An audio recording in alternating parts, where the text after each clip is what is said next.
I think I grew up when it was all about the ozone hole and things like that, and it's quite obviously apparent that the way every respected expert says we need to do things and the way we are doing things don't match up. And I also knew that I really loved being outside and being with my friends and doing things like that.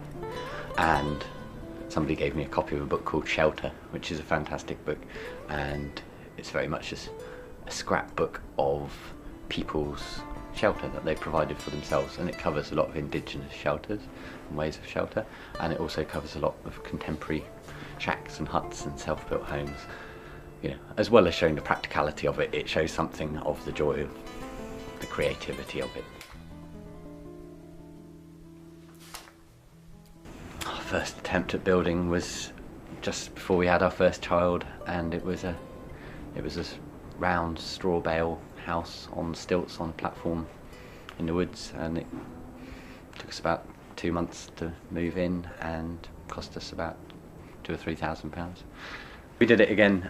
We built this house which has become known as the Hobbit house, which again using straw bales dug into the hillside a bit this time with a turf roof over the top, and using this spiral reciprocal roof pattern, which is a lovely easy thing to construct and very functional as well. We put a few photos up on the internet to show to some friends of ours who'd helped with the build, and somebody happened to blog them and pass them on to somebody else, and they blogged them as well. And before we knew it, we were having lots of people on the phone, and loads of people were looking at it.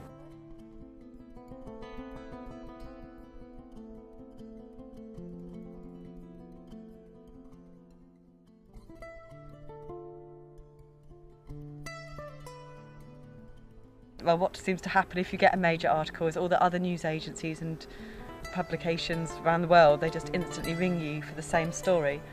And it has happened to us before, and we are prone to sort of ignore it, but we felt at the moment generally it was a good time to, for some reason it's inspiring people, then it's a good time to take up the opportunities. So there was Channel 5 News, London Metro, Dublin Metro. I had a few photo agencies, Daily Express, Radio Dublin, and then Yahoo and MSN and Google News will put it on their front page, and so that made a million more phone calls come. We are looking for people from all different backgrounds and through 7 age brackets, like the title suggests. And I came across you with the article that was on the Metro yesterday, and I was wondering if this would be something that would be of your interest, if you'd like to have a think about it. I think we've been in definitely over 100 things like that now. They don't generally pay. We don't ever bother to make a hard line with it because we just can't be bothered, really.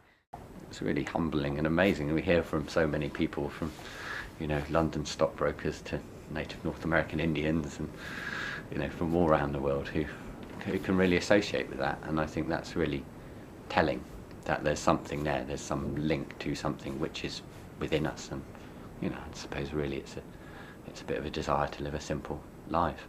And the fact also that it got connected with the Hobbit thing, which was never our intention in the first place. I think that's again probably reflecting the same sort of thing, and maybe that's what Tolkien was portraying there, was humans living in a simple and honest sort of way, really.